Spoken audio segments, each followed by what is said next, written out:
Moro vaan kaikille, se on Alfarotta täällä. Ja tässä videossa mä yritän opettaa teitä keulimaan jotenkin pyörällä. Ja siis mähän osaan vaihepyörällä keulia, kun mulla ei oo sellaista. Mutta mä koitan teitä silti opettaa jotenkin tässä videossa. Niin. Ja siis mähän itse ainakin keulinut 4-vuotiaasta asti. Jos te kuulette sinne. Niin mä oon ainakin keulinut 4-vuotiaasta asti. Niin kylläkään mä nyt jotenkin osaan teitäkin opettaa.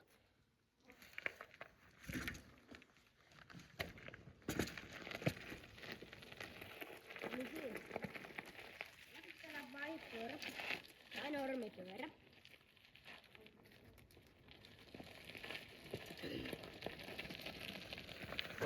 Niin, vaihepyörä tai normipyörä. Sitten jos on normipyörässä takajarrua, tai on jos niin mulla ei oo mitään jarrua tangossa, niin mulla pitää jalkojalla jarruttaa. Mutta jos aloitat keulimaan, niin kannattaa olla vaihepyörä tai jos on jarru. Niin. Ja muistakaa käyttää kypärää, mutta mulla ei oo tässä videossa. Tai sitten mulla ei vaan oo sellaista. Mutta, no niin. Niin ensimmäisenä koitan nostaa vähän keulia.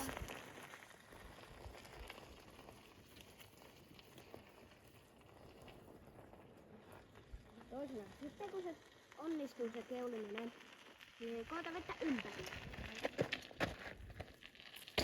Kannattaa ottaa jalan ympäri. Sitten, jos saatte vettä kunnolla ympäri, niin kannattaa opetella se, mikä kulma sillä on. Eli mulla on tämmönen kulma. Ja mulla meni ympäri tuossa. Niin kannattaa opettaa se kulma.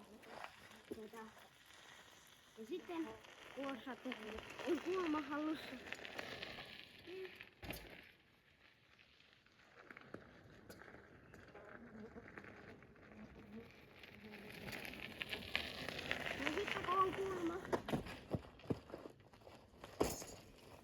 niin otatte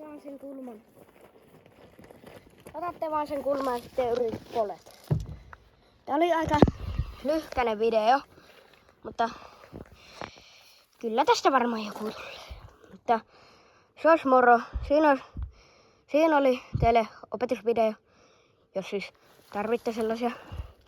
Mutta se oli siinä moro.